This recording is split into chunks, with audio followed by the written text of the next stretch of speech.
আরও একটা সুখবর, সেটা হচ্ছে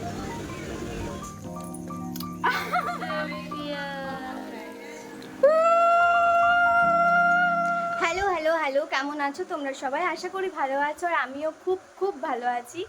আজকে হচ্ছে 19 তারিখ। এতদিন তো খুব কাজের চাপ ছিল, আমি প্রত্যেকদিন লাইভে আসছিলাম, তো তোমরা জানো ব্লগটা তোমরা কবে পাবে আমি ঠিক বলতে পারছি না, তবে আমি চেষ্টা করবো খুব তাড়াতাড়ি দেওয়ার। তো আজকে হচ্ছে 19 তারিখ, আর আজকে আমি কোথায় যাচ্ছি বলো তো? আজকে আমি যাচ্ছি বাতকুল্লা, কারণ 20 তারিখে তিতলির জন্মদিন।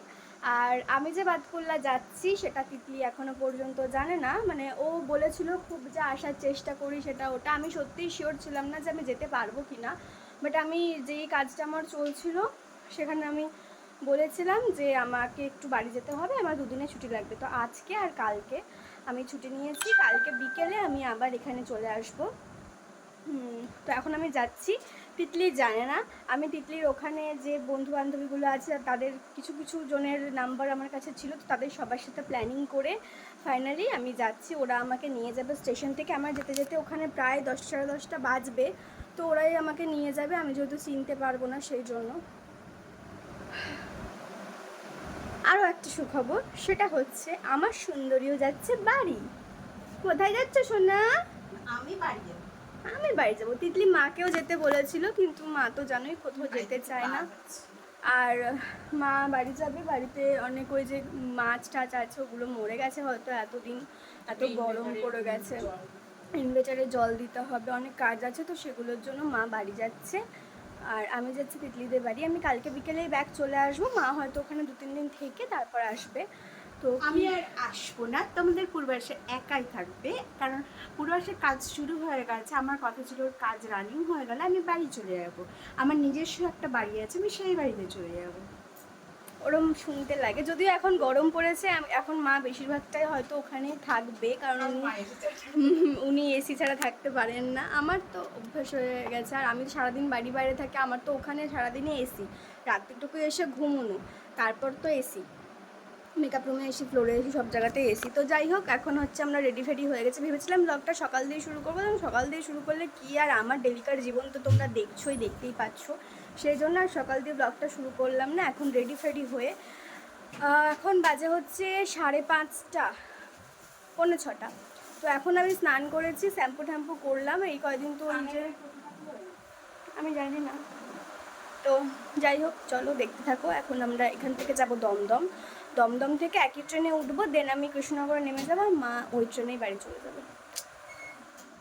এই যে দেখো, আমরা মেট্রো স্টেশনে চলে এসেছি, আর এখানে আমরা মেট্রো আসার জন্য ওয়েট করছিলাম, এই যে আমি আর ওই যে আমার মা। তো চলো মেট্রো আসুক, ততক্ষণ পর্যন্ত আমরা ওয়েট করি। মেট্রোতে আমরা উঠে গিয়েছি, আর এইদিকে আমি বসেছি, আর অনেক দূরে ওখানে মা বসেছে, কারণ প্রথম দিকে জায়গা ছিল না সেই জন্য। আর এখন দেখো আমরা দমদম স্টেশনে চলে এসেছি, উনি ওখানে দাঁড়িয়ে আছেন, কারণ যেই প্ল্যাটফর্ম বলবে সেই প্ল্যাটফর্মে যাতে চলে যেতে পারে তাই জন্য। এখন আমরা ট্রেনে উঠে গিয়েছি, আজকে কীরকম দূরত্ব বজায় থাকছে কেন বুঝতে পারছি না, প্রথম দিকে সব জায়গাতেই দূরে দূরে বসা হচ্ছিল। তো এখন দেখো আমি প্রায় কৃষ্ণনগরের কাছাকাছি চলে এসেছি, তাই জন্য টাটা করছি। আর মায়ের মনটা খুব খারাপ, কারণ এরকমভাবে একই ট্রেনে এসে তারপরে আমি আলাদা হয়ে যাচ্ছিলাম, সেই জন্য ওরকম করছে। তো এখন আমার নামার সময় হয়ে গিয়েছে, আমি টাটা করে নামছি। মোটামুটি ভালোই ভিড় ছিল প্রথম দিকে, কিন্তু পরে অনেকটা ফাঁকা হয়ে গিয়েছিল, যেহেতু ট্রেনটা জাস্ট দাঁড়ালো বলে এতটা ভিড়। পরে তোমরা দেখতে পাবে যে কতটা ফাঁকা। তো এখান থেকেও মাকে ঝটঝট করে টাটা বলে দিয়ে চলে গেলাম। তো আমি এখন আছি হচ্ছে কৃষ্ণনগর স্টেশনে, পুরো ফাঁকা, দেখো পুরো ফাঁকা। কৃষ্ণনগর স্টেশনে ওয়েট করছি ট্রেনের জন্য, কারণ আমি যে ট্রেনটাতে আসলাম, মানে যে ট্রেনটাতে মাকে বাড়ি পাঠালাম, সেটা বাতকুল্লার দাঁড়ায় না। এবার সমস্যাটা হচ্ছে যে, দাঁড়াও চশমাটা রিফ্লেক্ট হচ্ছে, আমি চশমাটা একটু তুলি। তো বিষয়টা হচ্ছে, মাকে যেই ট্রেনটাতে ছাড়লাম সেটা বাতকুল্লা দাঁড়ায় না, সেই জন্য আমাকে কৃষ্ণনগর পর্যন্ত এসে আবার আমাকে বাতকুল্লা যেতে হবে এখান থেকে। তো এখন প্রায় 10:15 বাজে, 10:15-তে একটা ট্রেন আছে যেটা বাতকুল্লাতে 10:21 নাগাদ দাঁড়াবে। তো আমি খুব রিস্ক নিয়ে ওই ট্রেনটাতেই যাচ্ছি। দেখ ভাই দেখ, তোর জন্য এত রিস্ক নিচ্ছি, আর তুই যদি এটার বদলে ভবিষ্যতে কোনো ঝগড়া করেছিস না, কী যে করবো তোর ধারণার বাইরে। তো যাই হোক, আমি এখন এখানে দাঁড়িয়ে কী করবো বুঝতে পারছিলাম, তাই জন্য একটা মিল্কশেক নিয়েছি। সেটা খাচ্ছি, দাঁড়িয়ে আছি এই এই ফালতু জায়গাটাই একা একা পুরো ফাঁকা। একটু একটু ভয় ভয় লাগছে বুঝলে, কিন্তু সেটা তো লোককে বুঝতে দিলে হবে না যে আমি ভয় পাচ্ছি। তো চলো দেখি কি হয়, দেখতে থাকো তোমরা। আমি বেঁচে ফিরবো তো তিতলির বাড়িতে? হ্যাঁ ফিরবো, স্টেশনে কোনো ভয় নেই, চলো যাই। এই যে ট্রেন চলে এসেছে, দেখো আমার পেছনে পুরো ফাঁকা। আমি এখানে ইচ্ছে করে এই বগিটাতে উঠেছি, কারণ এখানে বেশ 2-3-4 জন মতন মহিলা উঠেছিল, সেই কারণে আমি এটাতে উঠেছি। আর সামনের দিকটাতে দেখো হয়তো 1-2 করে তুমি দেখতে পাবে যে লোক বসে আছে, তাছাড়া পুরো ফাঁকা। মনের মধ্যে ভয় ভয় লাগছিল, কিন্তু তাও আবার নিজেকে বোঝাচ্ছিলাম যে না কিছু হবে না, কি আর হবে, পাবলিক প্লেস, এমন কিছু ভয়ঙ্কর হতে পারে না। তো চলো দেখি যাই কি হয়। চলে এসেছি আমি বাতকুল্লা স্টেশনে। আর আমি আগে থেকেই যেহেতু আমার অনেক পরিচিত হয়েছে, আগেই বলেছি, তো আমি সবাইকে বলে রেখেছি যে আমি আসছি, এখন আমাকে নিতে আসছে। তিতলির বন্ধু বান্ধবীরা মিলেই আমাকে নিতে আসছে। তো চলো যাই, হয়তো ওরা 2 মিনিটের মধ্যেই পৌঁছে যাবে। আমি একটুখানি এই রাস্তাটা হেঁটে মেন রোডটার কাছে দাঁড়াই। ও মা, আমাকে দেখাই যাচ্ছে না, এই যে আমি।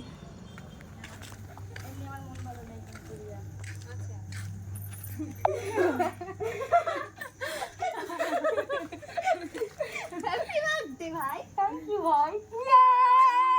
আমার ভাই এসেছে, মাখাই দে মুখে, মাখাই দে। সেলিব্রিটি ভাই, থ্যাংক ইউ।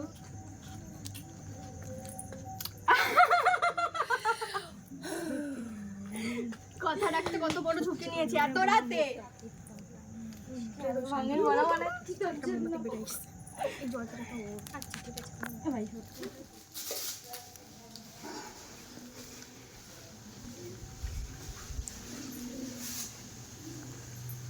আমি এটা কিনে আরেকটা ছিলাম। শোনো না, আমি তোমার একটু পরে ফোন করবো। আচ্ছা,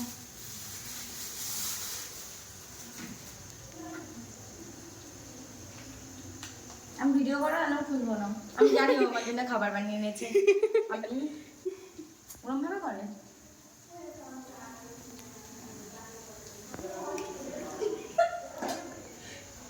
আমি এটা ওকে বলেছিলাম আমাদের বানিয়ে আনতে। টেস্ট করার আগে তারপর বলছি একটা কথা। আমি ভেবেছি পায়েস মনে হয়। আমিও তাই ভেবেছি পায়েস। পুরো সবটা তো টেস্ট। এটা আন্টি পাঠিয়েছে। থ্যাংক ইউ আন্টি, বলো থ্যাংক ইউ আন্টি। তো এই হচ্ছে ভাইয়ের বার্থডে, রাতের বেলা 12টার সময় যে সেলিব্রেশনটা হবে সেটার ডেকোরেশন। আর মাঝে মাঝে অনেক কিছু হয়েছে মজা, সেগুলো তোমাদেরকে দেখানো হয়নি, কারণ তোমরা তো জানোই যে দেখানোটা পসিবল হয় না। সব বন্ধুবান্ধবরা এক জায়গায় থাকলে তখন আর ক্যামেরা অন করতে ইচ্ছে করে না, তো সেই জন্য দেখানো হয়নি। তো বাকি আরও অনেক মজার জিনিস আছে, তোমরা দেখতে পাবে, পুরো ব্লগটা কিন্তু দেখতে থাকো। ভালো মানুষরা যেরকম তাড়াতাড়ি মরে যায়, এর জন্য আমি খারাপ হয়ে যাচ্ছি।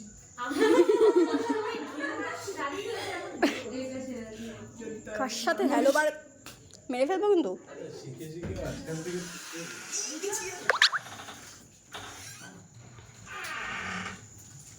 Happy birthday to you, happy birthday to you, happy birthday dear ভাই, হ্যাপি বার্থডে টু ইউ।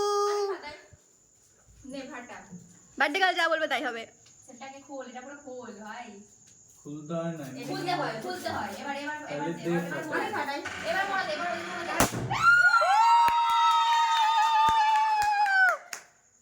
চলো চলো চলো, কেউ একটু গান বাজাবে না? গান গান কোথায়? এবার কোথায়? তাও কি আমি ইয়ে happy birthday to you, happy birthday. আমার পরে হ্যাপি বার্থডে। আরে হাসো, আরে কেক নষ্ট হয়ে গেল। আমার ফোনে ভিডিও হচ্ছে না। ভিডিও দিয়ে দেবো। ওটা দিয়ে দেবে তো, ফোনটাতে কেকটা কাট, চলে গেল ব্যাংকটা। এই নে নে নে, হ্যাপি বার্থডে, কেক দিস না।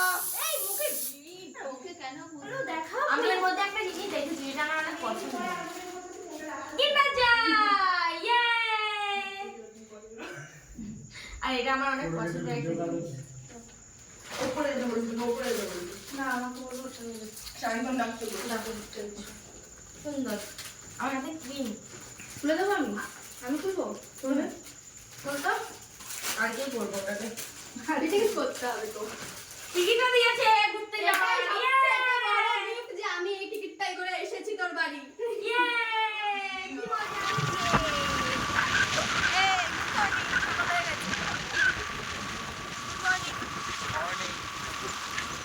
তোমরা নিশ্চয়ই কিছুই বুঝতে পারলে না। আসলে ঘটনাটা হচ্ছে আমরা সারাটা রাত বাবলামি করেছি, অনেক অনেক মজা করেছি, নাচানাচি অনেক কিছু করেছি। সারা রাত কেউ একটা মানুষও ঘুমোয়নি। তারপর যেই একটু একটু আলো ফুটেছে, মানে মোটামুটি ওই 5টা নাগাদ সবাই মিলে, মানে 3টে গাড়ি ছিল টোটাল, 2টো স্কুটি একটা বাইক নিয়ে মোটামুটি 6জন, 3 3 6 7 8 ওই 8 9 জন মিলে ঘুরতে বেরিয়েছিলাম।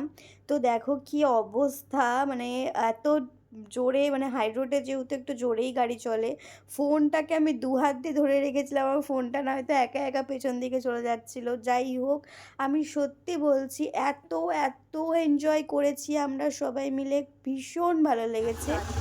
সকালবেলা আমাদের বলা হয়েছিল অ্যাস্থেটিক জায়গায় নিয়ে যাবো, এই যে অ্যাস্থেটিক। অ্যাকচুয়ালি জায়গা আমরা হাতে এটা কমেন্টেটিক এরকম খুব অ্যাস্থেটিক নিয়ে যাও না, আমার জীবন অ্যাস্থেটিক হয়ে যাবে পুরো। এটা এত অ্যাস্থেটিক জীবনের ঝুঁকি হয়ে যাচ্ছে। অ্যাস্থেটিক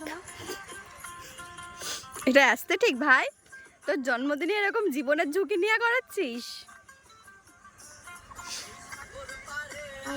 আমার মা এই রূপ দেখিয়া মন পিঞ্জরে সুখে পাখিরারে, পাতাম যদি থাইকা যাইতাম এই সাগরের পারে।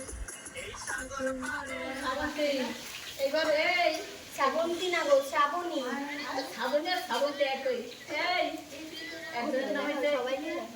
এটা বৈশাখ চন্দ্র লাগবি। রিয়া শুনি ভাই দাঁড়াও। যার বার্থডে তার কোনো হদিস নেই, আমরা সবাই কাজ করছি। সে ঘুমাচ্ছে নাক ডেকে। আসছে, কেউ ডাকতে গেলে ধাক্কা দিচ্ছে। তুমি কি করছো প্রিয়া? ঠিক আছে সারা রাত্রি না ঘুমিয়েও আমরা সবাই কাজ করছি। যে ক্যামেরা ধরে দেখছিস সে তো গাইজ আমি এখন রেডি হয়ে গেছি। নিচে এত লোকজন, এত খিচিমিচি শুরু হয়ে গেছে যে আমি আর নিচে ভিডিও করতে পারছিলাম না। তো এই হচ্ছে আমি ফুল অ্যান্ড ফাইনাল রেডি হয়ে গেছি। কি করেছি সেটা তোমাদেরকে এখন দেখাতে পারছি না, যদি পরে কেউ ব্যাক ক্যামেরা ভিডিও করে দেয় তখন দেখাবো। তো যাই হোক, এখনও বার্থডে গার্ল রেডি হয়নি, স্নান করে নিয়েছে কিন্তু রেডি হয়নি, তাই জন্য আমি ভাবলাম এই সুযোগে ঝটপট আমি দেখি একটু বার্থডে গার্লের কি অবস্থা। আজ থেকে আমাদের বিবাহিত জীবন সুখের হোক। পাউডার দিয়ে করাবো আমরা, ঠিক আছে? ট্রেন্ডিং চলছে ব্যাপারটা সবার। একটা মেকআপ করে নিছে, হাত কাটা নাইটি পরে ঘুরতে আছে, তার মধ্যে রজনীগন্ধার মালা পরে দিছে। জামা, হাতকাটা নাইটি, জামা, খোলা চুল, মেকআপ আর তার সাথে লিপস্টিক আবার। জয় জয় মা। কালী মা। তো এখন এখানে হচ্ছে পায়েস খাওয়ানো। তোরা খুশি আজকে কতটা? অনেক খুশি আমাকে নিজের হাতে পায়েস রান্না করেছে আমার জন্য, আমি অনেক খুশি। শুনি খাইয়ে দিচ্ছে, এখন দিদা খাবে। চলো কেমন সুন্দর। এই মালাটা আমাকে দিয়েছে আমার ফোনে, এই মালাটা আমাকে দিয়েছে ভূমিকা নন্দী, আমার নাকি বিয়ে হয়ে যাবে তার জন্য। আরে না, মানে এটাই তো শেষ জন্মদিন বিয়ের আগে। সামনে বলার জন্য না না, এরকম না, ব্যাপারটা আমি চিন্তার জন্য এই বছর তাড়াতাড়ি বিয়ে হয়ে যাবে। আহা, এই বছর বিয়ে করবো না। এ ভাই, আমি ব্লগে অন করতে পারছি না, এরকম চলে যাচ্ছে blog. Happy birthday to you. Bengali culture ভাই, এটা তোরা কি সব কেক বেক কাটিস? আমি তো পছন্দই করি না কেক কাটা। দেখো কোথায় নিয়ে এসেছে, দেখো। ইয়ে বলে নাকি এখানে পা ধোবে।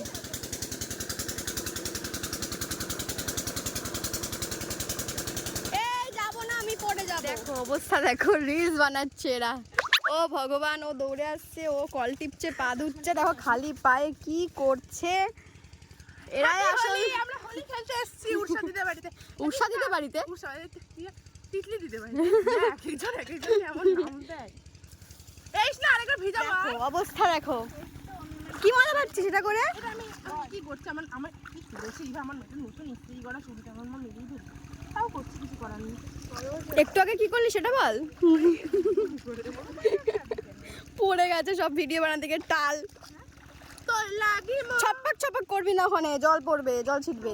লাগি মন আনচান করে বুকের ভেতর নড়ে চড়ে, কি সব গান কি গান করছিস?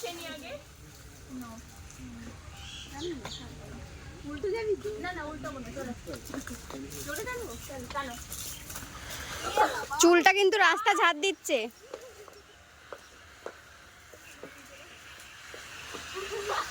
বাড়িতে অতিথি ডেকে এরম ভাবে আপ্যায়ন হচ্ছে।